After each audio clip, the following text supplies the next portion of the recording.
Hello, good afternoon, and welcome to Commuters Live here on Sheffield Live 93.2 FM. And we have film director Alessio Cappelletti. Cappelletti, good afternoon. I got me Good in the end. afternoon. How you doing, Chris?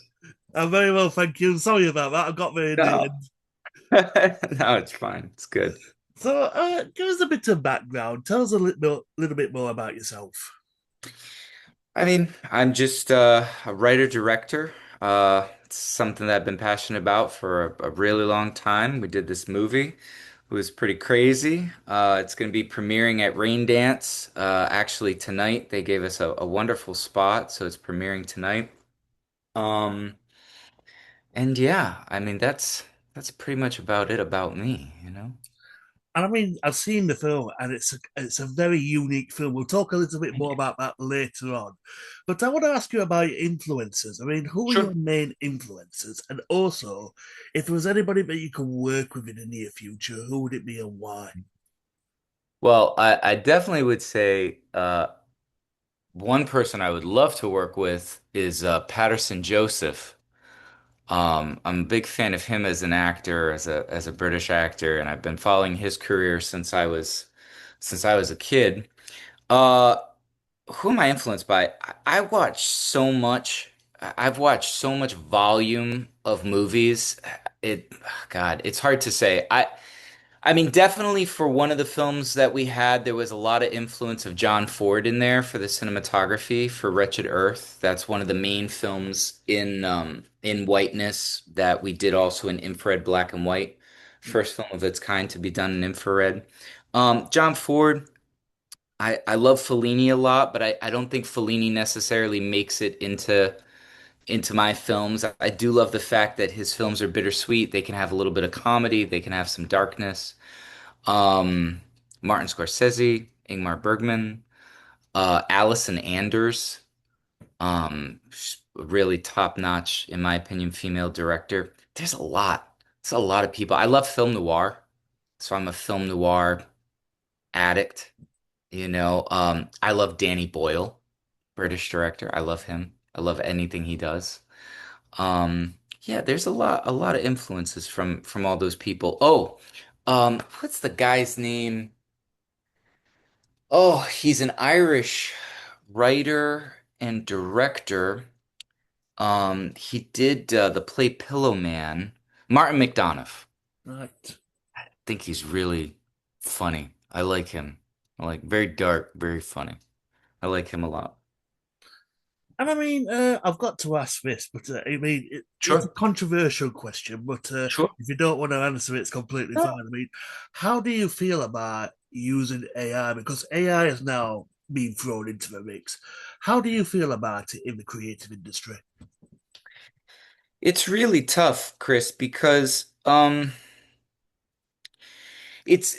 are two sides to the coin. I think using AI as a tool is something that isn't avoidable at this point, and there are different levels of AI, right? I mean, if you use AI to restore things, or if you, especially sound or visuals, it's a tool that is like unprecedented. So there are some people that we've worked with who have literally independently created AI tools that could do like criterion level restoration on digital files. I'm not saying doing like the cleanup on celluloid, but they can do it on digital files, Yeah. and it's incredible. It far beats the stuff that's out there on professional programs that haven't been integrating it yet or haven't figured out how to integrate certain things like this yet. If you're using AI to also clean up sound, it's the only way that you could potentially avoid having to do ADR. Prior, you could never, if your sound was messed up, unless again you had some kind of criterion level specialist like going in and trying to deep clean the sound, and even in that, if it's too damaged, they can't do much. But back then, you would have to just go do ADR. Now, you could have sound that has a lot of background noise, is pretty damaged, and you could have AI step in and clean it and replicate dialogue to a point that it sounds exactly like the actors. So it's a mixed bag for me because if I say that AI is this horrible thing and nobody should use it, it's already here. Sure. That time has passed. Yeah. It's like we have it now, so what's going to happen? Could it be the total catastrophe for the film industry, for actors and directors and writers? Yeah. Totally could. Could it turn into, Hal from Space Odyssey 2001? Sure. Could it be used in a positive way and with empathy that we're not going to, just use it to save money and not hire human beings? I think it could be used that way too. It's just if we're gonna say absolutely not to AI, that's impossible. Sure. It's just never gonna happen. I agree. I mean, because we've already started using it. It's like we already started. So where does it end? And I mean, I saw a trailer for a film with one of the latest greatest actors, Val Kilmer, and Okay. they used his likeness and his voice in the film. I mean, I don't know how much of a role he's got in that film, but I mean, he didn't film it himself. It was filmed by AI. They used his likeness, and to be honest, I thought, I mean, even though the family said they gave him permission to do that, Mhm. I thought it was a little bit distasteful, really. Interesting. So I don't know. I've heard about this through the grapevine. I don't know what the film's about. I haven't seen the trailer. Um, when you say it looks like him, just because I'm curious, Mm. like how real are we talking? Like Uh, how much is it really on point? You can tell that it's a CGI character, but you could, he's got the likeness is spot on, Interesting. very spot on, and it just makes you wonder, like you say, how far do we go with it? Because Mm. if it, if you're gonna do that, are you gonna replace actors? It's like, are people gonna lose jobs, like you say? Well, they already have it. I mean, we see it. I'm sure you've seen the articles. There's an actress who's AI that there's already sort of a bidding war for her between Yeah. studios. And I mean, she looks obviously very real. But the idea of bringing back actors who are dead, like they've talked about bringing back like Humphrey Bogart, that's where I kind of also draw the line and I go, Yes. come on, man. Like once you do that, you've lost that nature of a film being a classic, and those people are not here anymore. Yes. And you watch them when they were here.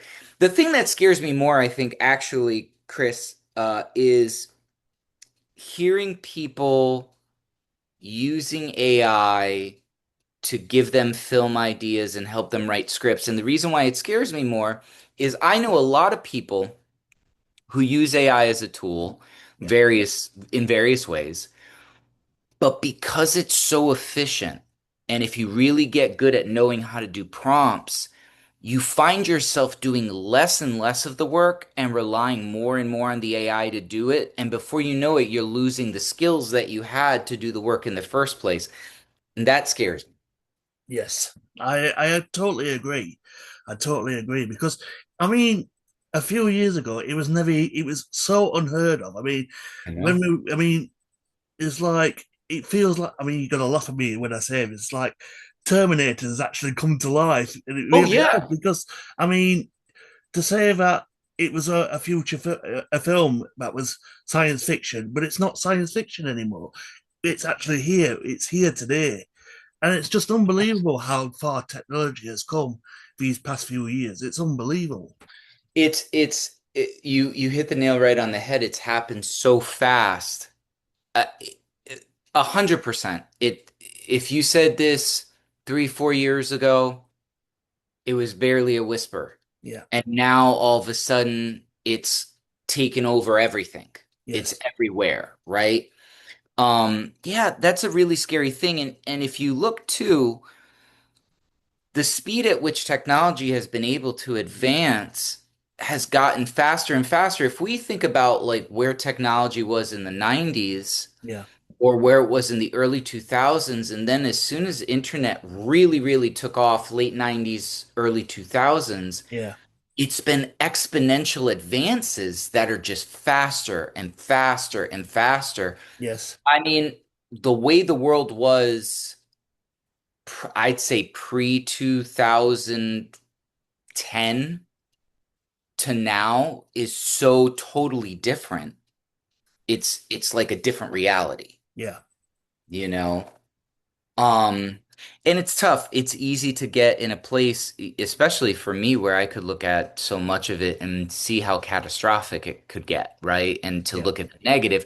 There have been a lot of positives too. Like you and I would never be able to have this conversation, right? Like if we Yeah. were going to do Definitely. an interview, it'd be on the phone or I gotta fly in. I sent a producer to London last night to be at the premiere tonight. Um, but there's so much we can do with technology now. We can edit things remotely. You could be somewhere and I'm somewhere else and we're both editing the same project. Those are beautiful things, Yeah. you know? Yeah, I definitely agree, Alicia. And thank you for answering that for me, Yeah, sure. because it's just an interesting take on how technology has got. And I'll say a lot of people have pretty much said the same thing, but it's just interesting how what other people would say about it. So thank you for that. Sure. Of course. So, and I mean, as a film director, I mean, for anybody that wants to like break into film directing or acting or whatever, what advice would you give to our listeners? And also, how difficult is it? Wow. These are good questions. These are million-dollar questions that I wish I could be so concise with my answers. Well, the first thing is how hard is it to break in? So I actually don't think it's hard to break in if you maintain this like really ruthless and probably delusional positive attitude. I think that the people who break in generally are either just too naive to doubt themselves, and that is what carries them in and opens the doors, or you have people who are just so stubborn that, and this is really what they want, that they put all that positive belief in. And I think that when you do believe and you accept that this is going to go well, this is what I want, I do think doors open. I'm not saying that it's a end all be all equation, but I do think that the positive thinking can help you get there. I don't think it's impossible. What I think is hard is the process that you go through to make a film. And I think that that's the thing that a lot of people should think about is how badly do you want it? I had this person who was older than me in the film industry when I was really, really, really young and starting, that told me if there's anything else that you could see yourself doing, go and do it. If you cannot see yourself doing anything else but being a director, then you're supposed to be a director. And the reason why he said that is because the amount of time that you're going to put in, like a lot of people come up thinking, I'm going to be a director and I just go and direct. For you to get a chance to direct, you have to learn, unless you are fortunate enough that somebody just gives you the money right off the bat, you have to learn all these other things and you have to learn them at a master level to get somebody to cut a check. You have to learn all the business side. You have to learn how to pitch. You have to probably learn entertainment law because you can't afford a lawyer. You got to draft your own contracts. You have to know if they're watertight. You have to learn how to budget. You have to learn how to schedule. That's line producing. If you're going to trust an editor or you're going to try to afford one, then you can get an editor. But if you can't afford it, you're going to have to learn how to edit. You're going to have to learn how to color grade. You're going to have to learn all these things. And the name of the game is How many things can I not have to learn at a master level that way I can breathe?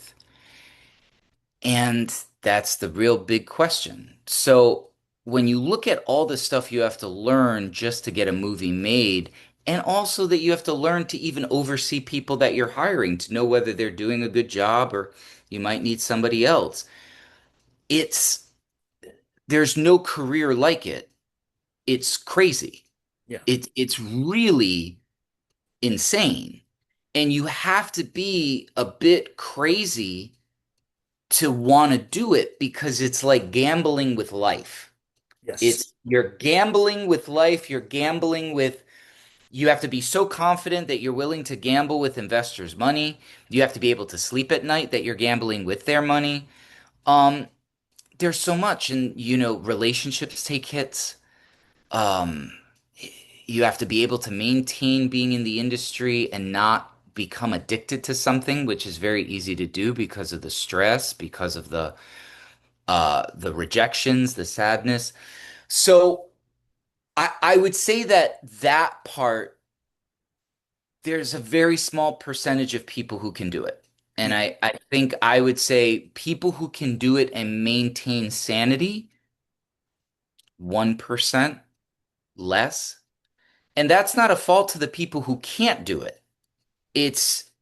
People who can't do it, you can find other things that are going to make you really happy, and you probably don't have to go through hell to enjoy them. Yeah. The piece of advice that I would give if people hear all of that and they go, "Hey, Chris, I still really want it," I would say the number one thing to protect is try to protect some sense of balance in your life. You have to carve out a day or 2 days that film cannot touch, that nothing else can touch, that are days for yourself and days to spend with your loved ones. And because it's very easy to push those days off and the years go by.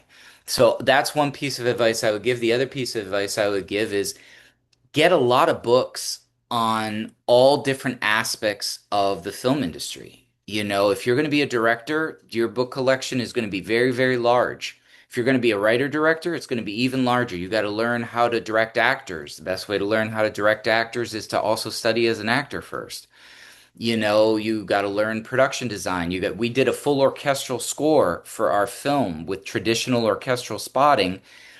I had to learn the language of how to talk to my composers in a way that was efficient and how do we spot for a film? How do we pre-spot for it? It's very, very challenging. Um, so I would just say if you really want it, those are the things that you have to focus on and you have to just be positive. And you can't, at the end of the day, you can't base your success on other people's opinions. You have to base it on, did you love the movie that you made?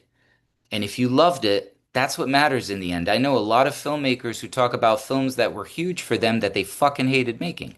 So that's why I say it's a real journey. It's a real inner journey, you know? Sure. And thank you for that. Thank you for Sure. answering that. And I mean, I've got to talk to you about your film. I mean, it's a great Sure. film. It's called Whiteness. It's a black and white feature, but it's not just a black and white feature. It's the first ever infrared black and white feature. I mean, tell us a bit more about that. How did you film it in infrared? Oh, that is wow. That's a whole conversation. So, the main feature of Whiteness, Wretched Earth is in infrared, and then we have other aspects of the film, like our first film, because it's set up like this Midnight Madness double feature. The first film's done in color in this almost kind of 1970s style saturated color, but for Wretched Earth, because it had never been done before, and especially as a feature and as a post-production process, there was no guidebook on how to do it. So we had run tests early in trying to use filters on the camera to see what that would yield, and it yielded some results. But because infrared, for the effect to be really strong, you have to shoot at certain times of the day. Certain seasons are better than other seasons. And so we realized we wouldn't have a lot of flexibility in that way. So what we did was we set up in production every single color in the frame between skin tone, clothing, and environment to be drastically different than each other. So we couldn't have somebody wearing a shade of clothing that blended with anything. Yeah, And then what we did was we knew that we could grab each of those colors independently, which would be an enormous amount of work for a colorist to begin with. Like if anybody saw the node tree for the color work on this film, their mind would explode because it's just so extensive. But we knew that we could create perfect grayscale by qualifying each of these colors. Then the question was, okay, now how are you doing the infrared process with the skies and the skin tones?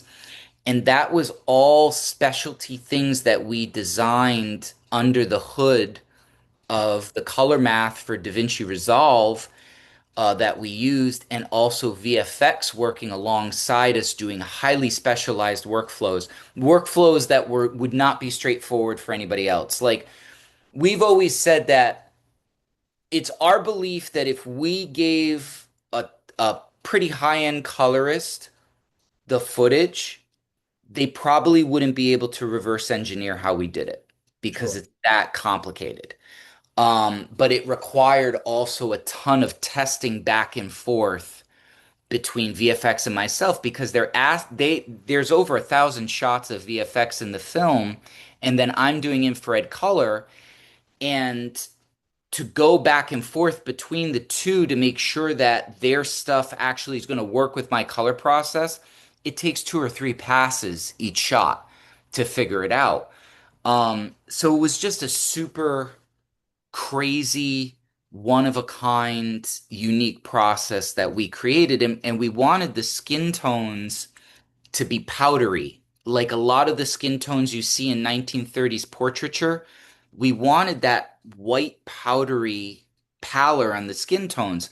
That took its own kind of technique to do.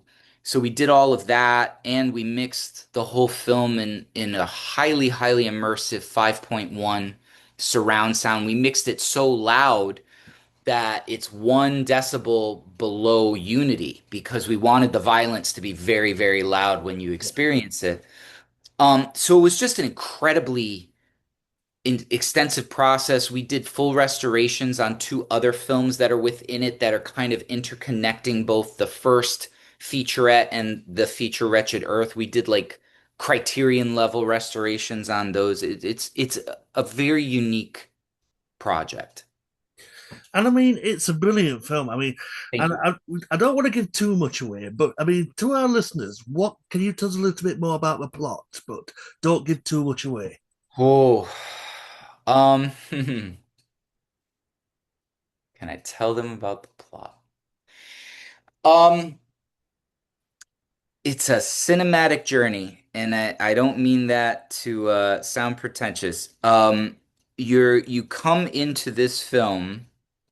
I mean, the opening sequence tells the story of essentially race through music and starts in Africa and goes through almost every major culture and ends in Europe and does it in 2 minutes across something like 100 instruments that are interacting with you in a 5.1 space. And we have this beautiful gradient transition of skin tones that we tracked ourselves, going from skin tones that are not Caucasian, that are on the darkest end of the spectrum, all the way to Caucasian.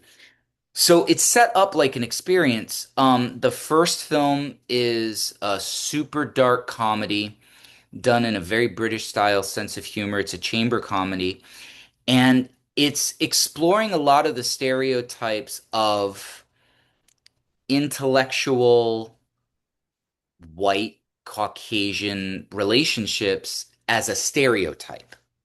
And it's also poking a lot of fun at elite avant-garde art. And so throughout the whole film, that being the first film that we enter with, we're essentially just exploring all these different ideas of what is this term whiteness. What is it? What is it in the present? What is it in the past?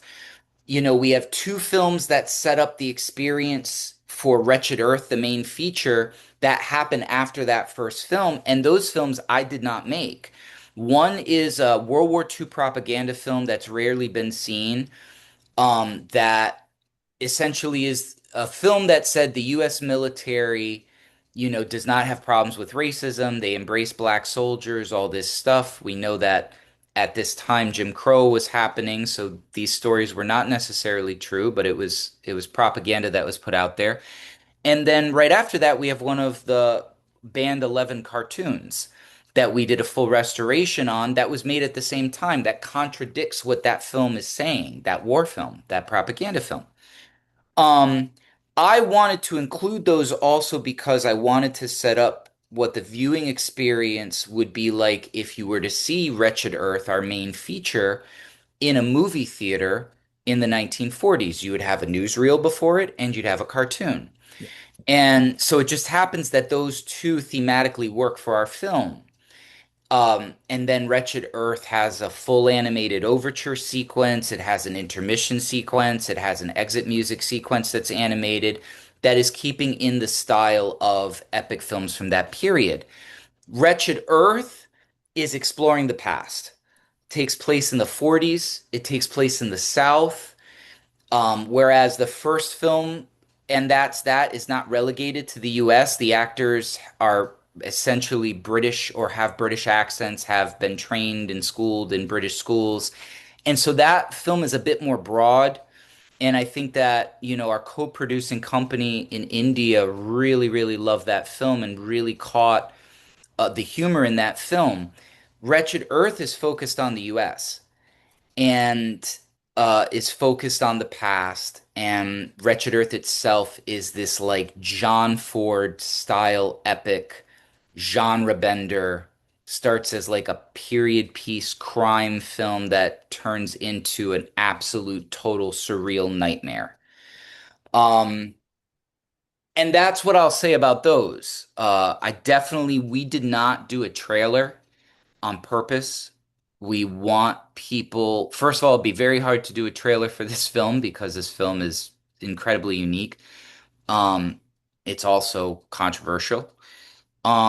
But we wanted people to go in with risk, take risk And you into know it. what? I kind of agree because it keeps the surprises away. I mean, you don't want to keep you want to keep the surprises till you actually go to the theater and actually see it yourself. I mean, because I think trailers nowadays they give too much away.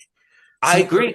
and yeah, it's like I mean, you're showing them all your best parts in one trailer, and it's like, well, do you really need to go and see the film? You know what I mean? If you I if you're agree. showing all your best parts, so it's interesting, and it's also one of its kind. I mean, would you be working with infrared again in the near future?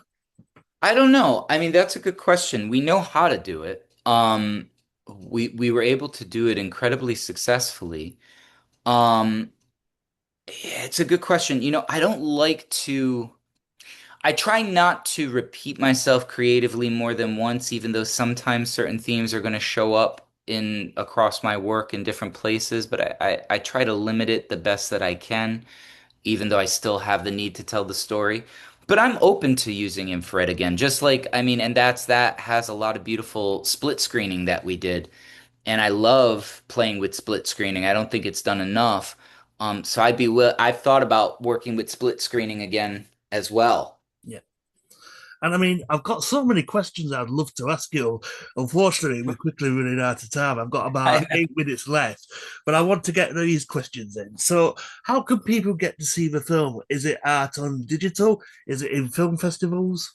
So it's going to be premiering at Raindance. It's premiering tonight at 8:30 p.m.